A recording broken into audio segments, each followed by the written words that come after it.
അപ്പോൾ ഇന്ന് നമ്മൾ ഡിസ്കസ് ചെയ്യാൻ പോകുന്നത് പുതിയ ട്രാൻസ്ഫർ റൂമേഴ്സിനെ കുറിച്ചാണ്.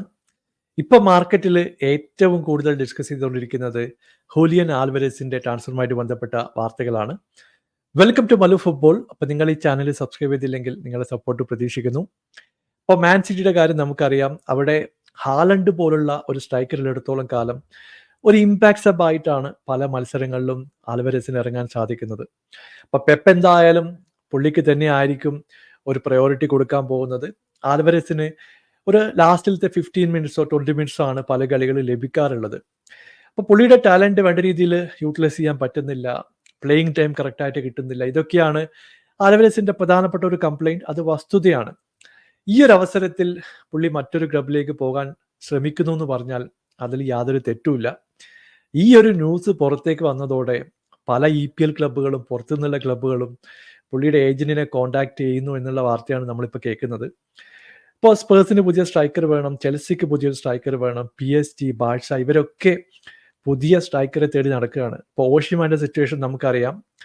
150 മില്യണൊക്കെയാണ് നപ്പോളി ചോദിക്കുന്നത്. ഇപ്പോൾ റീസണബിൾ ആയിട്ട് ആൽവരസിനെ സൈൻ ചെയ്യാൻ പറ്റുകയാണെങ്കിൽ, ഇപ്പോൾ സ്പീഡായാലും ഡ്രിബിളിംഗ് എബിലിറ്റി ആയാലും സ്കോറിംഗ് ആയാലും ഒരു കിഡിലും സ്ട്രൈക്കറായിട്ട് വളർന്നു വരാനുള്ള പൊട്ടൻഷ്യൽ ആൽവരസിനുണ്ട്. ഒരു കറക്റ്റ് ആയിട്ടുള്ള ടീമിൽ എത്തിക്കഴിഞ്ഞിട്ടുണ്ടെങ്കിൽ ഒരു 20+ ഗോൾ കോൺട്രിബ്യൂഷനൊക്കെ ഈസി ആയിട്ട് ഒരു ടീമിലേക്ക് കൊണ്ടുവരാൻ ആൽവരസിന് കഴിയുമെന്നാണ് എൻ്റെ ഒരു പേഴ്സണൽ ഒപ്പീനിയൻ. അപ്പം എന്തായാലും കൂടുതൽ വിവരങ്ങളൊക്കെ ആയിട്ട് നമുക്ക് കാത്തിരിക്കാം. മറ്റൊരു ന്യൂസ് വരുന്നത് സ്പേഴ്സിൻ്റെ സൈഡിൽ നിന്നാണ്. എമേഴ്സൺ റോയൽ ഈ ഒരു സീസണോടെ സ്പേഴ്സ് വിടുന്നുള്ള കാര്യത്തിൽ ഏതാണ്ട് തീരുമാനമായി. AC മിലാൻ പുള്ളിയെ സൈൻ ചെയ്യാൻ വേണ്ടിയിട്ട് ശക്തമായി രംഗത്തുണ്ട്. 20 മില്യൺ ആണ് സ്പേഴ്സ് ചോദിക്കുന്നത്. പക്ഷേ ഇപ്പം 20 മില്യൻ്റെ പ്ലെയർ ആണോ എന്ന് ചോദിച്ചു കഴിഞ്ഞിട്ടുണ്ടെങ്കിൽ നെഗോസിയേഷനിലൂടെ ഒരു 15 മില്യൺ ഒക്കെ കൊടുത്തു കഴിഞ്ഞിട്ടുണ്ടെങ്കിൽ വിൽക്കാൻ പറ്റുന്ന ഒരു പ്ലെയർ തന്നെയാണ്. അപ്പം എന്തായാലും പുള്ളി സീസണോടെ സ്പേഴ്സ് വിട്ടു പോകും, റൈറ്റ് വിങ്ങിലേക്ക് മറ്റൊരു ഓപ്ഷനെ കൊണ്ടുവരും എന്നുള്ള പ്രതീക്ഷയിലാണ് സ്പേഴ്സ് ഇപ്പോൾ. മറ്റൊരു ന്യൂസ് കേൾക്കുന്നത് ക്രിസ്റ്റൽ പാലസിന്റെ പ്ലെയർ ആയിട്ടുള്ള മൈക്കൽ ഒലീസിയയുടെ സൈഡിൽ നിന്നാണ്.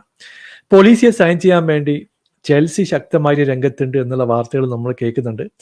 60 മില്യൺ അടുത്തുള്ള ഒരു ബിഡ് ഓൾറെഡി ഡിസ്കസ് ചെയ്ത് കഴിഞ്ഞു.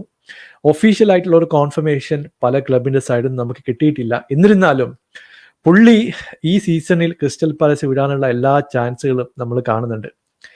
മറ്റൊരു ന്യൂസ് വരുന്നത് ആസ്റ്റൺ വില്ല സൈഡിൽ നിന്നാണ്. അപ്പോൾ ആസ്റ്റൺ വില്ല കോർണർ ഗാലഗറെ സൈൻ ചെയ്യാൻ വേണ്ടിയിട്ട് ശക്തമായിട്ട് ഇപ്പോൾ രംഗത്തുണ്ട്. ഇപ്പോൾ ഫാബ്രിസിയോ റൊമാനോ ഒക്കെ ഇത് റിപ്പോർട്ട് ചെയ്തിട്ടുണ്ട്. പുള്ളി ഗാലഗറുടെ ഏജന്റിനെ കോൺടാക്ട് ചെയ്തു. ഉനൈ എംറി ടീമിൽ എത്തിക്കാൻ വേണ്ടിയിട്ട് കഴിഞ്ഞ കുറേ ദിവസങ്ങളായി ശ്രമിച്ചുകൊണ്ടിരിക്കുകയാണ്. എനിക്ക് തോന്നുന്നു മിഡ്ഫീൽഡിലോ അല്ലെങ്കിൽ നമ്പർ 9 ആയിട്ടോ കളിപ്പിക്കാൻ സാധ്യതയുള്ള ഒരു പ്ലെയർ തന്നെയാണ്. പുള്ളിയുടെ വർക്ക് റേറ്റ് ഒക്കെ ചെൽസിയിൽ നമ്മൾ കണ്ടിട്ടുണ്ട്. പക്ഷേ ചെൽസി പുള്ളിയെ വിട്ടുകൊടുക്കും എന്നുള്ള കാര്യം നമുക്കറിയില്ല. എന്നിരുന്നാലും കൂടുതൽ വിവരങ്ങളൊക്കെ ആയിട്ട് നമുക്ക് കാത്തിരിക്കാം. മറ്റൊരു ന്യൂസ് വരുന്നത് സൗത്താംപ്ടന്റെ സൈഡിൽ നിന്നാണ്. സൗത്താംപ്ടൺ ചാമ്പ്യൻഷിപ്പിൽ നിന്ന് ക്വാളിഫൈ ചെയ്ത് പ്രീമിയർ ലീഗിലേക്ക് എത്തി. അവരുടെ പ്രധാനപ്പെട്ട സ്ട്രൈക്കർ ഷേ ആഡംസ് ഈ ഒരു സീസണോടെ ഫ്രീ ഏജന്റ് ആയിട്ട് പുറത്തേക്ക് പോകുന്നു എന്നുള്ള വാർത്തയാണ് നമ്മൾ കേൾക്കുന്നത്. നോട്ടിംഗ്ഹാം ഫോറസ്റ്റ് പുള്ളിയെ സൈൻ ചെയ്യാൻ വേണ്ടിയിട്ട് ശക്തമായിട്ട് രംഗത്തുണ്ട്. അവസാനത്തെ സിഗ്നേച്ചറിനായിട്ട് വെയിറ്റ് ചെയ്യുകയാണ്. അപ്പോൾ കൂടുതൽ വിവരങ്ങൾ അടുത്ത് തന്നെ നമുക്ക് അറിയാൻ സാധിക്കും. അപ്പോൾ നിങ്ങളുടെ അഭിപ്രായങ്ങൾ താഴെ അറിയിക്കുക. പുതിയൊരു വീഡിയോയുമായി വീണ്ടും കാണാം. Thank you so much for watching. Bye for now.